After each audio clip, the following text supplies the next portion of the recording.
Right, flow in the garden. That means clearing away rubbish. If to get the flow back, I've got to clear away the rubbish, and I've got to try and sort out blocked off gates like this.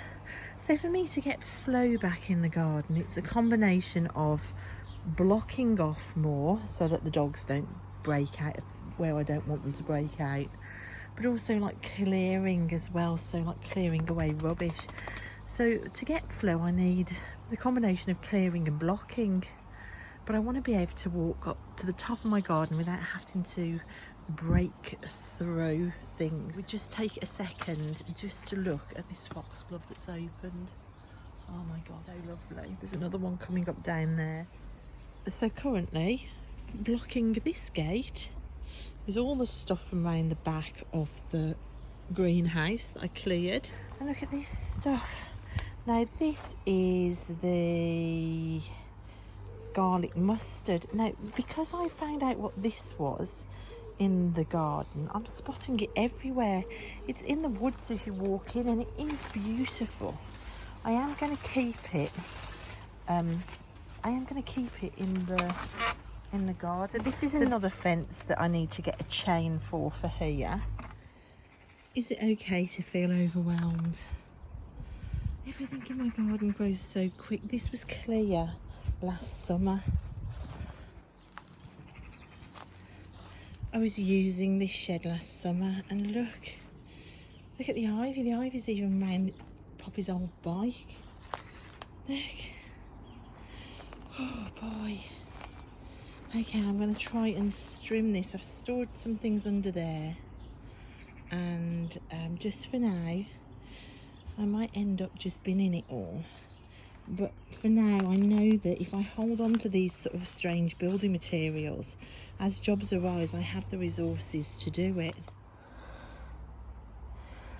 Wow, that's taken some digging out of those stingers. The roots went right under the shed. I've uncovered a protractor and the hole that Rupert used to dig, that I used to fall in going in and out the shed. So I'm going to use some of this soil to fill up the hole. But just those first few nettle plants, look, it's 2 buckets absolutely full, and that's just that little bit there.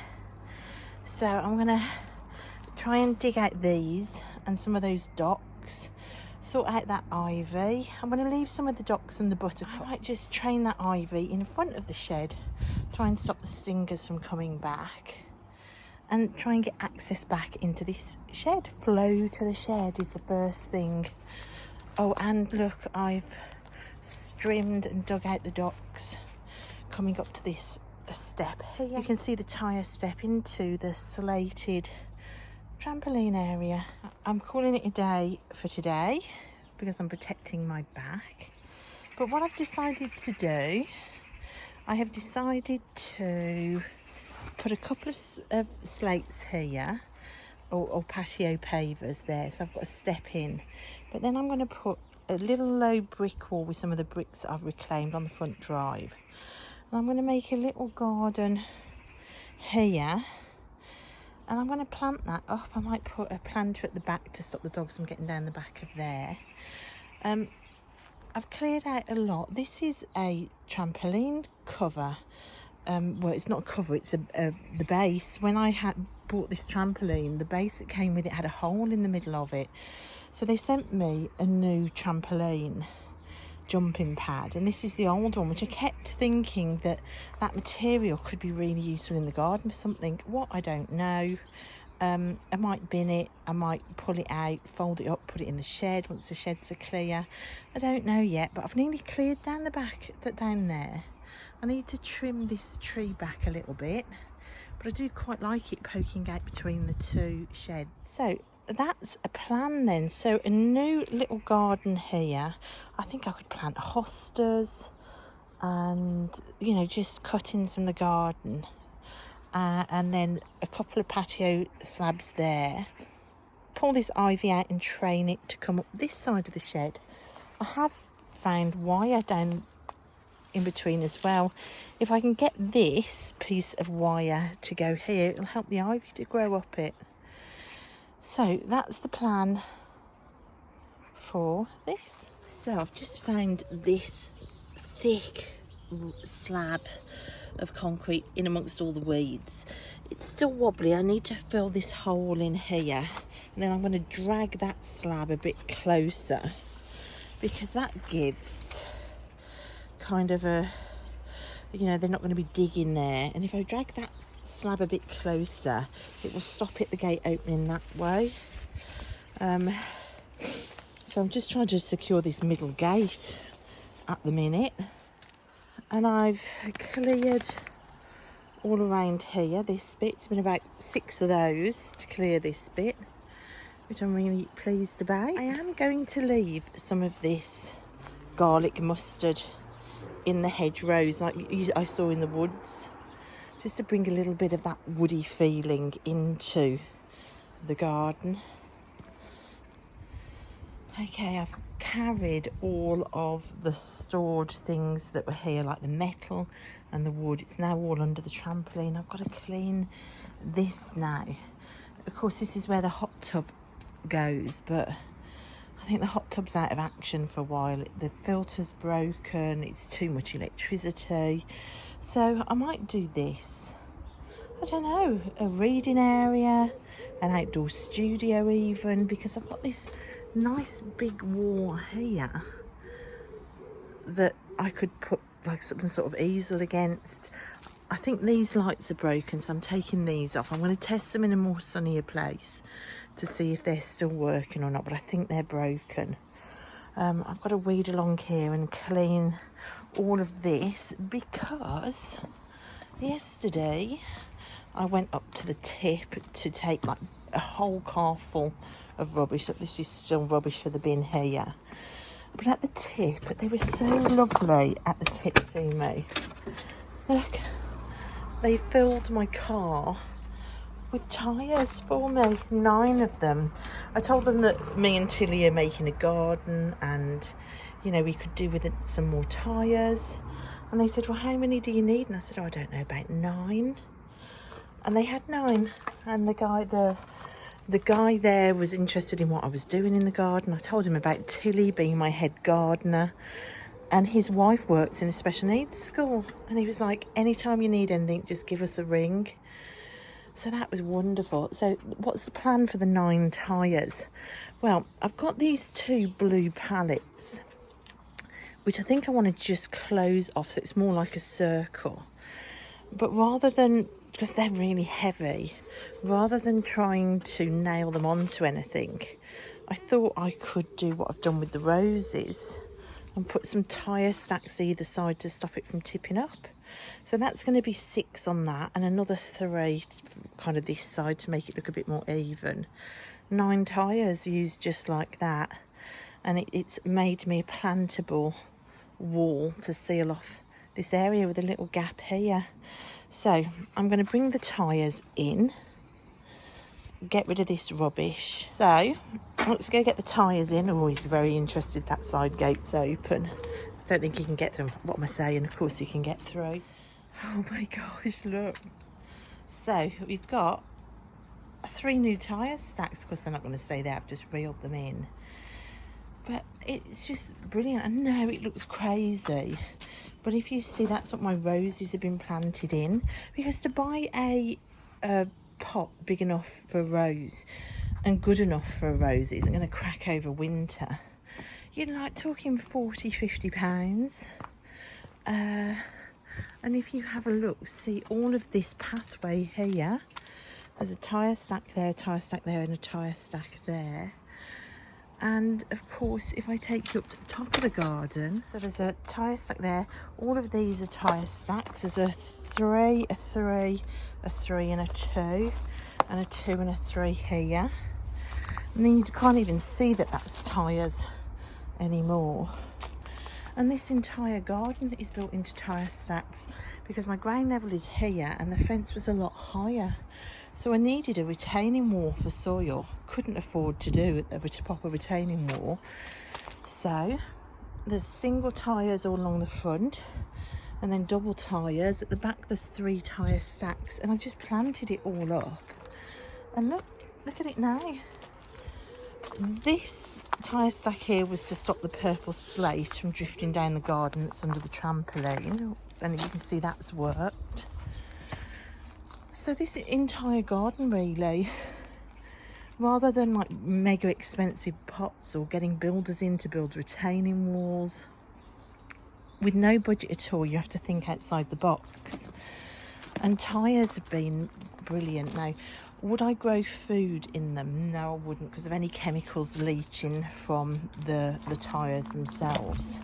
But for plants and flowers, they've been superb, because I think what happens is the tyres warm up and they keep the roots warm. So everything I've grown in tyres has always been incredible.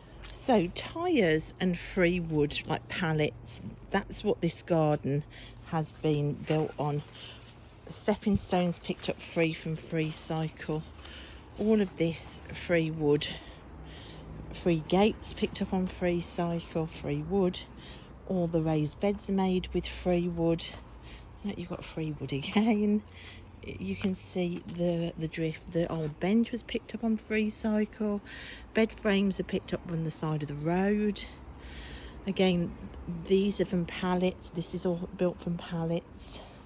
Bricks are all from Free Cycle. I've had to do this garden on no budget. Like all the fences with the long pallets knocked down. Yeah, it's definitely been a free, completely free. Like the table was Free Cycle. This was a little mini barbecue that was all rusty that was on the Free Cycle. These containers were like food containers and found containers that Tesco wouldn't come and pick back up, even though I asked them to. So that's what that is. That's made out of food delivery baskets. Free trellis. And I know I've said all this before, but I'm really keen to show what a type of garden you can build when you've got no money. Very, very limited money, shall we say. I mean, this was an old drain pipe that I found in a skip that the kids played with when they were babies. We used to fill it with water and they would put boats and cars and stuff down it. And I never wanted to throw it out because it was a toy that they played with non-stop in the garden. And I've spotted that this year, look, I put some soil in there, nothing would take, but look, finally this has taken. And can you imagine when that's grown all the way along it and is dangling down? And of course it's resting on a free pallet. So it's wonderful. And all these fences were free pallets as well. Of course, the fences either side of the steps rather, had to be built because the dogs were just jumping in and pushing through and destroying the beds and digging all the beds up. So, although I know it's unusual to have fences all the way around a flower bed, it's because of the dogs. And of course, these raised shelves. Not only do these raised shelves allow you to see plants from inside the conservatory, but you can see they're just 2 pallets held up with free bricks. And when the dogs are puppies, of course, they would dig out all the pots. So if I wanted pots, I had to raise them up. So again, that's free. I mean, this is going to need rethinking as the pallets rot. But, you know, it's why there are moments of madness like this in my garden that you think, what the hell? And even I think, what the hell, when I see it. But I just have faith that you can turn it into something. And I've got 10 bricks from out the front garden from my stash of bricks. See, free bricks picked up out of skips. Just to lift this off the floor so that when I jet wash the patio, the jet washer isn't hitting and rotting the wood. It just make it last a bit longer, just lifting it up. And I'm going to pull all of the nails that are sticking out now out of this and then position it on there and hopefully secure it with the tyres either side. Hopefully, we'll wait and see. I'm still just playing with it at the minute. So with lots and lots of scrap wood, I have made the gate higher. Incredibly rustic, but I love it. I've got a little wind chime here, little elephant wind chime that makes a sound every time I open the gate. And the sentiment, you've got to have a dream. My garden is a beautiful picture in my mind. It's a dream of this beautiful magic wildlife haven where dogs can enjoy it but not escape. So hopefully that will be enough to keep Rupert in. Look at him. And yeah, if anything sums up why I had to do it, it's that. What you doing, Roo? Hey? I mean, you can see how big he is. He's so massive.